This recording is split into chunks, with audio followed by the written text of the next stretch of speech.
Warning, this video contains ideas which are not government approved.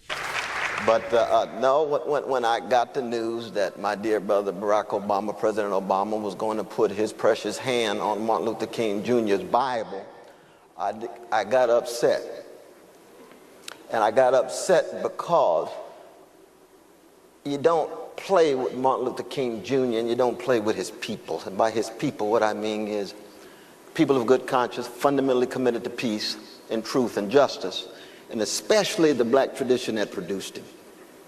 All the blood, sweat, and tears that went into producing a Martin Luther King Jr. generated a brother of such high decency and dignity that you don't use his prophetic fire as just a moment in a presidential pageantry without understanding the challenge that he presents to all of those in power, no matter what color they are. No matter what color they are.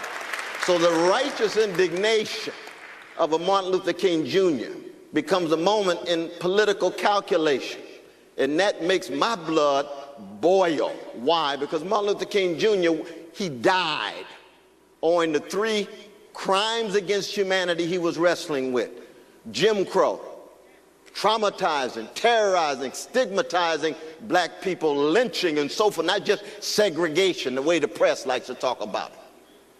Second, carpet bombing in Vietnam, killing innocent people, especially innocent children. Those were war crimes Martin Luther King Jr. was willing to die for. And thirdly was poverty of all colors. He said it's a crime against humanity for the richest nation in the history of the world to have so many of its precious children of all colors and living in poverty, and especially on the chocolate side of the nations, and on Indian reservations, and brown barrios, and yellow slices, and black ghettos then. We call them hoods now, but ghettos then. So I said to myself, okay, there's nothing wrong with putting your hand on the Bible, even though the Bible's talking about justice, and Jesus is talking about the least of these. But when you put it in Martin's Bible, I said, this is personal for me, because this is a tradition that I come out of. This is a tradition that's connected to my grandmother's prayers and my grandfather's sermons and my mother's tears and my father's smile.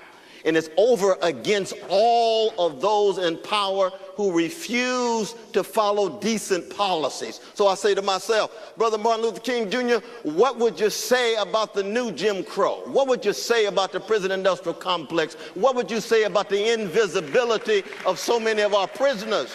So many of our incarcerated, especially when 62% of them are there for soft drugs, but not one executive of a Wall Street bank gone to jail. Not one. Martin doesn't like that.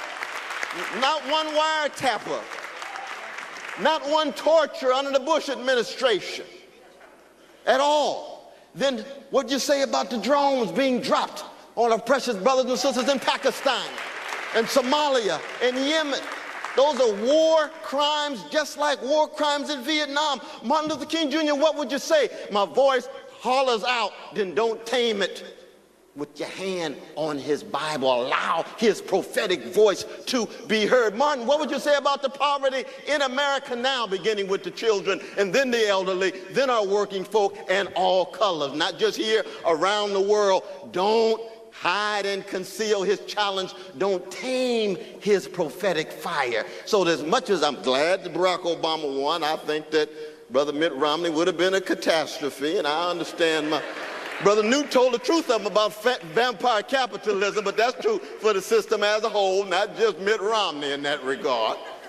But when Barack Obama attempts to use that rich tradition of Frederick Douglass and Ida B. Wells Barnett, use the tradition of A. Philip Randolph, use the tradition of Rabbi Abraham Joshua Heschel, use the tradition of Tom Hayden and so many others struggling to produce that voice that pushed Martin in the direction that he did, I get upset. People say, oh, Brother West, there's Smiley and West hating Obama. No, we just loving the tradition that produced Martin Luther King Jr., and we're not going to allow it to be in any way sanitized, deodorized, and sterilized. We want the subversive power to be heard. That's what made me think when he said he's going to put his hand on that Bible.